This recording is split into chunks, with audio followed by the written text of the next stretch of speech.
Bonjour. Bonjour. Hello and welcome to So French, le podcast about France, its crazy politics and life à la française. My name is Sara Bertillson. And my name is Stefan Vries. And this week we talk about the many presidential men and a few women, because 1 year to go from this week until the presidential elections, and there's already quite a crowd ready in the starting blocks. And also in today's show, how a suburban fried chicken fast food became national politics. But we'll start then, Stefan. Well, first of all, you have been traveling again. Yes, I've been to Japan. But the next few weeks I will stay in Europe, I'll promise. So we'll just do all the episodes in the next couple of weeks. I was in Japan again, which is, of course, a great place to travel. Good food, very nice countryside. A bit like France, actually, but completely Any different. political scandals you could follow all over there? Well, there is a new prime minister there. She's very even more extreme right than the previous one.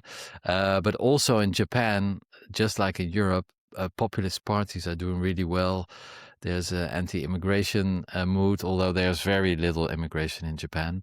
But I think Japanese politics are even more complicated than French politics. So I concentrated on the sushi and all the other wonderful things Japan has to offer. But maybe next time I will dive into Japanese politics. Well, looking forward to that. Well, now we have pretty much of a handful here in France, at least. They were 10 in 2012, 11 in 2016, 12 in 2022, and how many candidates will there be in the 2027 presidential election here in France? Last in the line to officially announce that he's now a candidate was the Jean-Luc Mélenchon, the leader of La France Insoumise, or France Unbowed Party. He'd announced this last weekend. But yes, Stefan, I was counting. I think I'm at around 30 names of potential or officially announced candidates.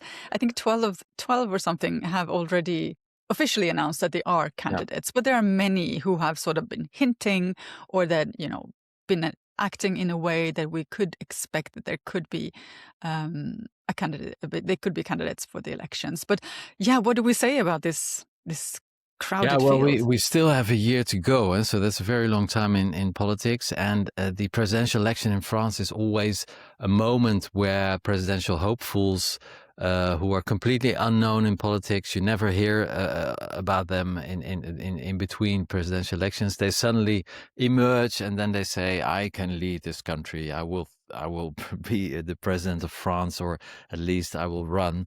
I always find it a very strange competition, the French presidential election, because it's also, to me, it has some kind of, the Messiah is coming. If you want to run for president in France, more than in other countries, I think, where you can become a prime minister, for instance, but more than in any other country, the presidential candidates always think that they will save the country and they will do their duty. So we have a very long list indeed. We can talk about how they think of becoming a real candidate, what are the dangers to announce so early, a year before the elections, or maybe even too late. That's also a possibility. And so I've been saying, for example, Édouard Philippe, who is one of we have been talking about him in previous shows, and he's by many considered the most one of the strongest candidates in next year's elections, and in some of the polls also the only person who could actually beat the far-right National Rally Party. But he announced that he was a candidate very, very early. I think it was already last year in autumn. Yeah, very early indeed. Yeah. I think even when he he was France's prime minister, of course, under Emmanuel Macron in his first term. And even when he stopped as a prime minister, so that's already over 5 years ago, people were saying, probably he is now going to build his own movement, which he did, Horizon,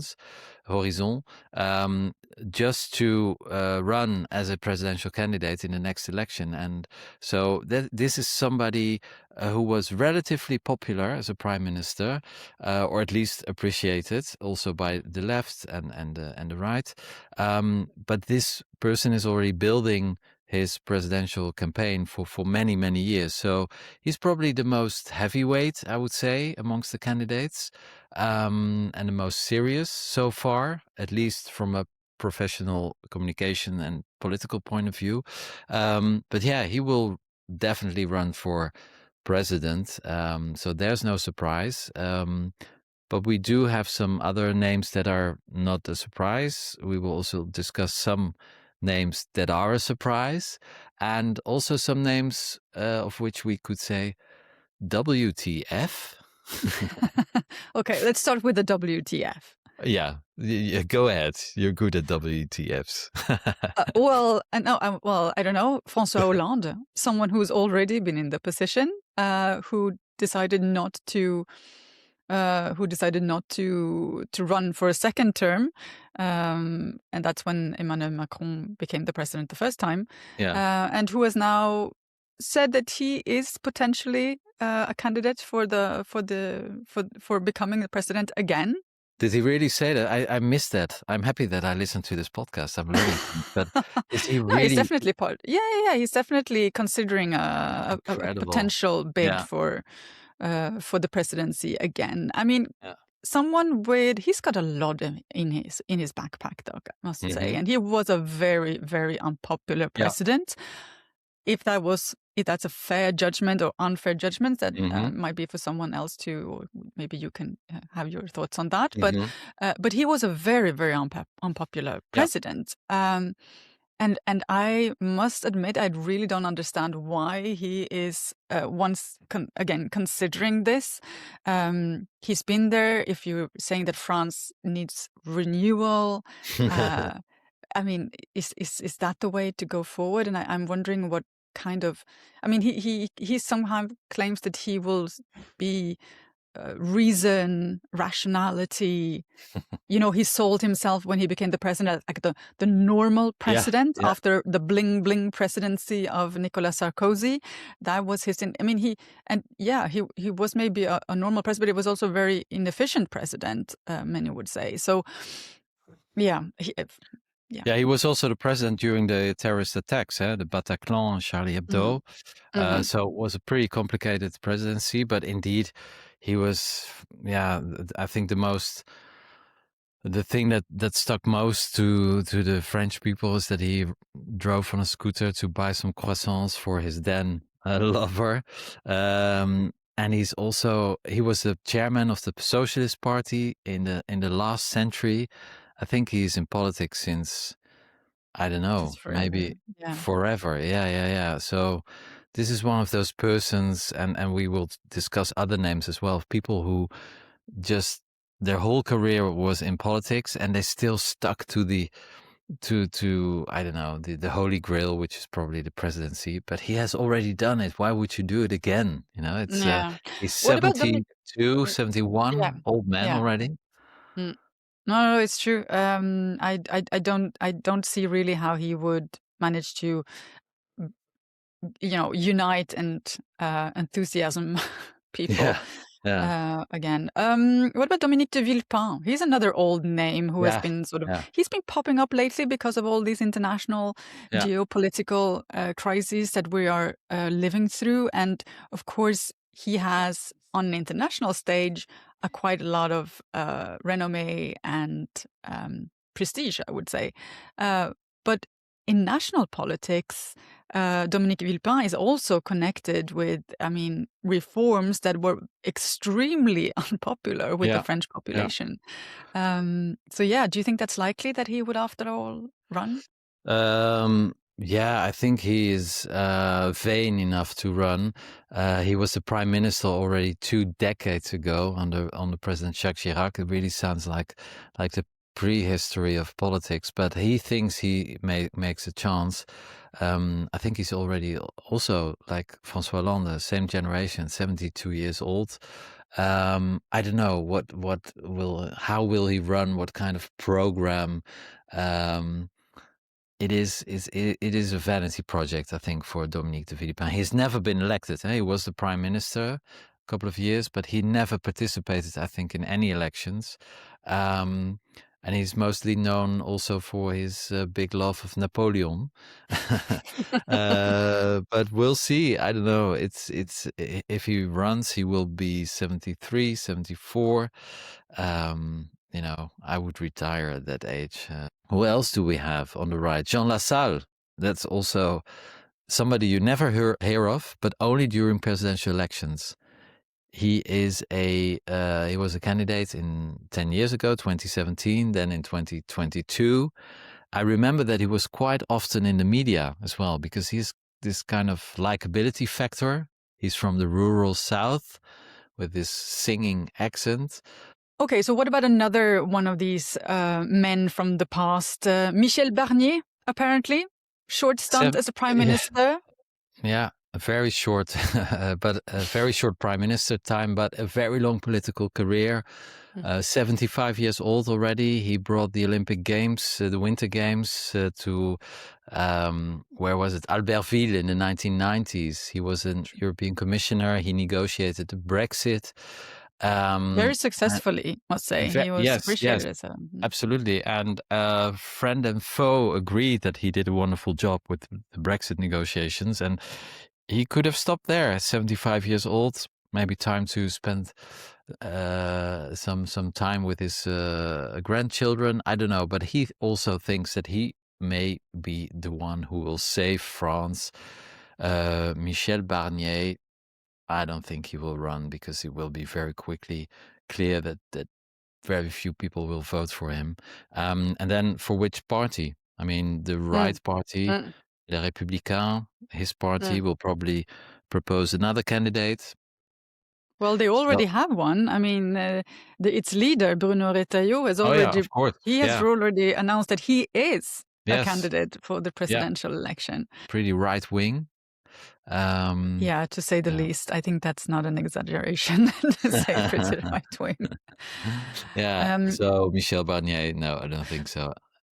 Anyone else? What I find interesting is that I find it interesting to see that, there are uncertainty in all camps, because it used to be, at least, you could have, the left, we know, the socialists and the left in France, we know it's always been a discussion, and, sometimes they've had primaries, sometimes not. So it's also always been an uncertainty in that camp. But this time around, we see uncertainty on all levels, because even the National Rally, who used to have their candidate Marine Le Pen, this time around, nothing is sure about her being able to stand because of her conviction of regarding EU funds. So not even there we know who will be their candidate. Will it be Jordan Bardella or will it be Marine Le Pen? And then we have all these candidates on the right, as you said, the Republican Party. And then you have the centrists who have like several candidates as well. You have Xavier Bertrand, who is claiming that he should be the centrist candidate. And then you have the left. So it's uncertainty on all levels. Yeah. One thing I want to point out, though, I admit this list of 30 candidates. There are very, very few women. And my feeling is that almost all these women will disappear in the coming months from the list of candidates. I don't know what you're feeling about it. Mentioning women, though, I just say I read this morning that Elisabeth Borne, another former prime minister, there seems to be quite a lot of those these days. It's a big club. She was part of the Renaissance Party. Now led by Gabriel Attal, and she has decided to step down from the leadership of Renaissance because she says she's no longer in line with the party leadership. And so there are now some thinking that she's actually preparing her presidential bid herself. but yeah, not very many women in the field, and not very strong potential candidates, I would say. Yeah, the I don't only know your real feeling about strong potential candidate is, of course, Marine Le Pen. She's been running already. This will be her third time, I think, that she's running. I think it's her fourth. Even the It would be her fourth? fourth. Okay. I And think so. everybody, like a few years ago, would have said, well, in 2027, that will be really her chance to become France's next president. But she's in some legal trouble. We will know over the summer what her fate will be and if she can stand or not. But she's the only real potential president amongst the female candidates, which is of course quite sad because it's such a reflection of a sign of the times. All these old men. Where is the next Emmanuel Macron? I mean, did he leave a legacy? Well, is there a crown prince? Or, we had this very young president. You can argue whether this was a success or not, but at least he gave France a more modern image. And now all these old dinosaurs. Is there somebody who could, stand in the shoes of Emmanuel Macron?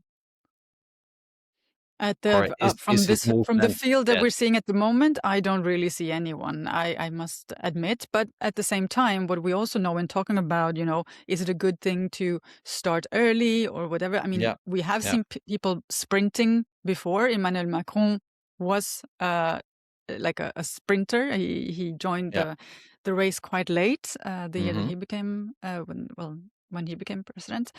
But I mean, if we talk a little bit then about the left, because this is where things get really, really complicated. We have a bunch of potential candidates, and we have quite a few different ideas about how this is going to get along. Because what's always been said is that if the left is going to have a chance in elections, they have to in some way unite, and this is the biggest issue every time in every election. I think we can say for the left, we have now those who want to have a primary on the left, those who don't want to have a primary.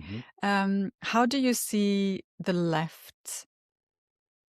The left party strategies. Well, the last decades, the dominating party was always the Socialist Party, of course. And the last time they won the presidential election was with François Hollande. But since then, this party has almost disappeared. It doesn't really play a big role in French politics anymore. And the big role on the left, or maybe the extreme left, is now played by the LFI, La France Insoumise.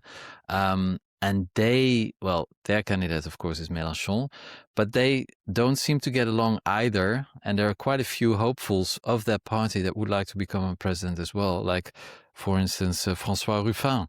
He's pretty popular. He has his own movement.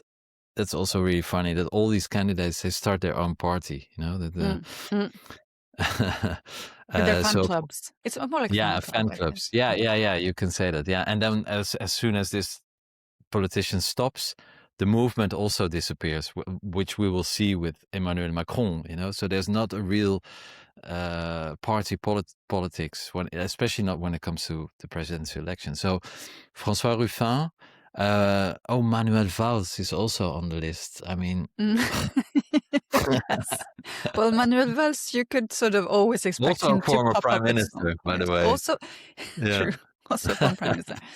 No, but you do have a bunch of people who who over these past years have actually broken away from La France Insoumise. So François Ruffin, you have Clémentine Autain, who also was a name from La France Insoumise, but who then were kicked out or or left the party. You can put it in different ways. So yes, you have several of those, but but will they be able to unite? What do you think? Or is it is the difference too big? I don't know if the differences are too big on an ideological level, but it is certain that most of these people don't get along with each other. So the left, but also the right, actually, it's an infighting. People are egocentric. They don't want other people to shine. So it will be a fight of egos, and not necessarily a fight of ideas, which is of course pretty sad, because it would be nice if there would be a candidate with very interesting propositions and ideas how to shape the French society in the next decade or so. But it's basically a lot of egos who all think that they are the chosen one, unwilling to collaborate with other parties. So I think it will be a bloodbath. How are they doing in the polls? Is there any left candidate showing up in the first 4 or 5 in the polls now? No. No. No, no. No, Yeah. they're not. I mean, I think that the candidate from the polls I've been looking at lately, the only candidate who sort of makes it. Well, you have Raphael Glucksmann, but he's sort of centrist left. Mm-hmm. He's at 14% or something like that. Mélenchon is the candidate, I think, who is doing the best, but Mm-hmm. he's still, far behind the National Rally, for example, and would not win in a second round. I mean, if we know these pollsters, they have the different scenarios, and in the scenario, Jordan Bardella, Jean-Luc Mélenchon, for example, the difference is massive. I think it's like a 70-30 gap. So no, they're not doing well. And but I mean, it's for the polls. I guess it's very early and too many uncertainties to actually make any kind of projection.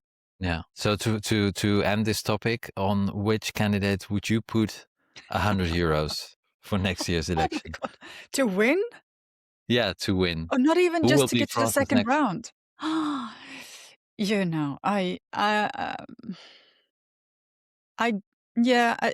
I find it really difficult. I would say Édouard Philippe, Yeah, but I think with so a too. little bit of a Yeah. hesitation after all, because I mean he started very early with. Mm-hmm.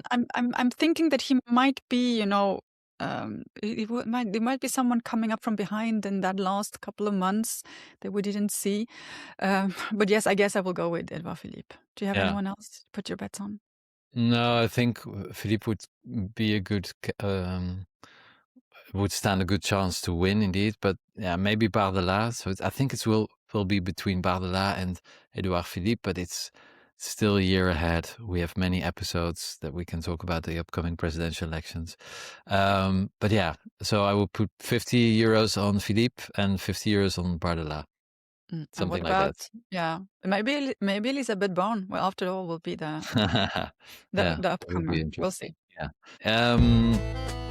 Let's go to the next topic, because I'm getting hungry, Sarah. So I'm into some chicken. I know you're a vegetarian.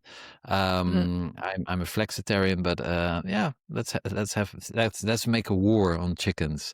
What's going on there, Sarah? This week. Well, actually, this follows quite nicely from our previous discussion, because there is one person who is not on that list that we talked about, but who could be a presidential candidate, and that is the socialist politician Karim Bouamran, who is the mayor, Parisian suburb of Saint-Ouen.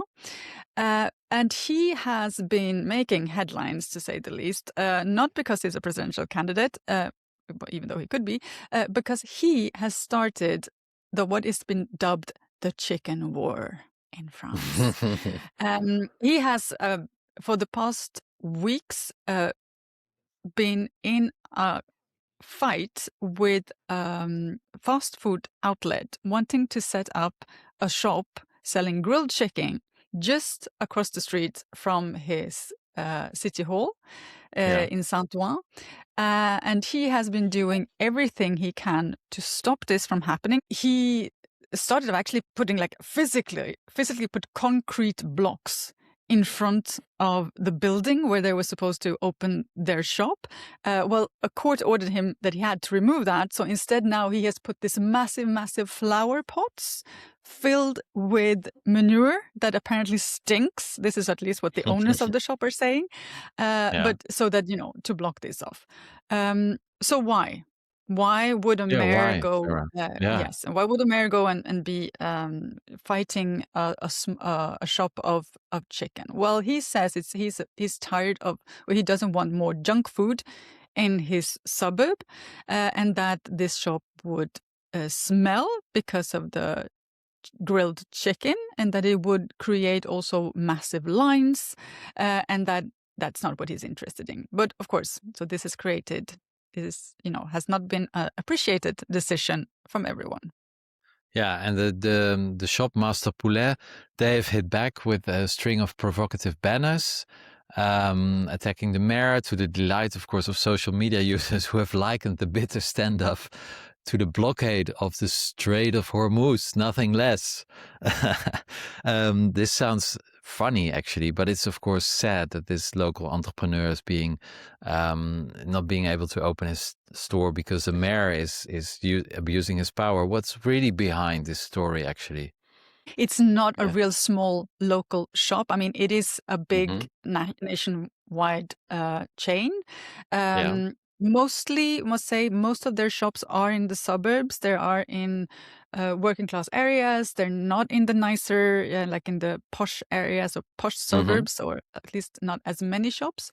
Um, Boemran is saying that, he's doing this because he wants to, fight junk food, that he doesn't want his suburb to only be filled with these junk food restaurants, etc. But of course, this has been picked up by his adversaries. So first and front, the La France Insoumise, which is the left-wing party, who's already had a bit of a fight with Boamran, and they of course have been hitting hard and saying that he is only interested in gentrification of his suburb, of sort of making the working class, lower class, poorer parts of Saint-Ouen invisible, and Mm-hmm. showing off this more fancy, middle class, gentrified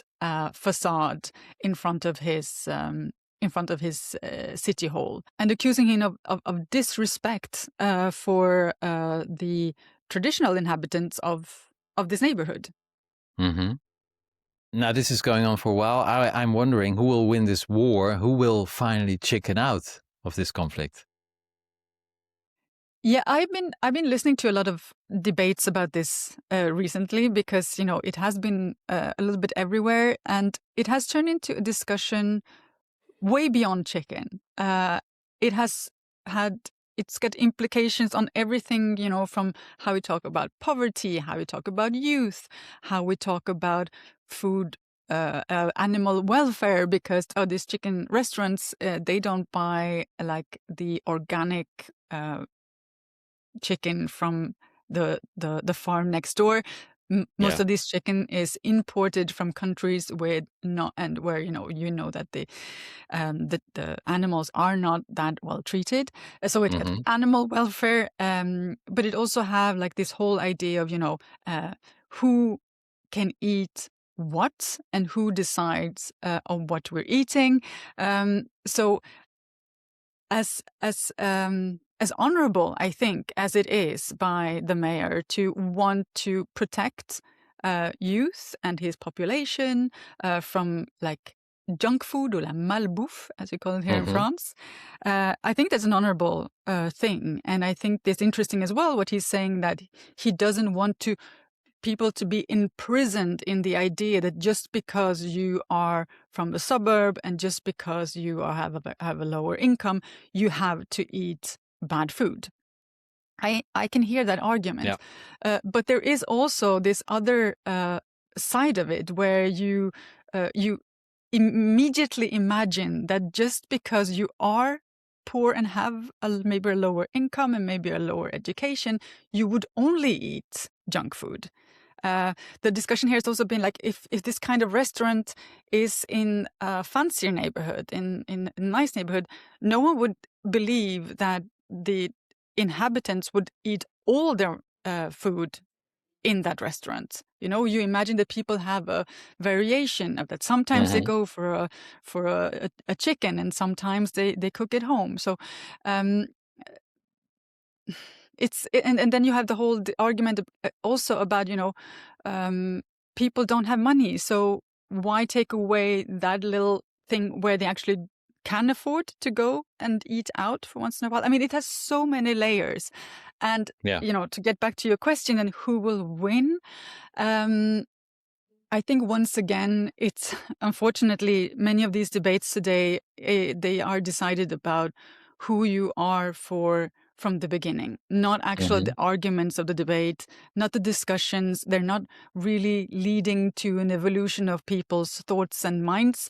It's more that both sides will be even stronger, more convinced about the position they had from the beginning. And that is what is sad, because this actually is an interesting debate. It is interesting to talk about what we eat, how our suburbs are, you know, constructed, what kind of restaurants do we have there, and how people are, you know, what people are eating and why they're eating what they're eating, and, you know, can we change this, and can there's an evolution? I mean, there's so many things that could, you know, come out of this, but unfortunately, I doubt that there will be an evolution in the thinking after this. Who will win? Who will win? I think that the restaurant will be allowed to open up. And to say, the owners has said that in the past weeks, they have received hundreds of demands for new shops to open up. And they also have more clients than ever in their existing shops. Maybe we can have lunch one day at Master Poulet if they win this war. To finalize, no episode of So French is complete without mentioning at least once the name of Sarkozy. Nicolas Sarkozy. What has he been up to lately? Yeah, well, what happened to him? It was this week, the closing arguments of the trial.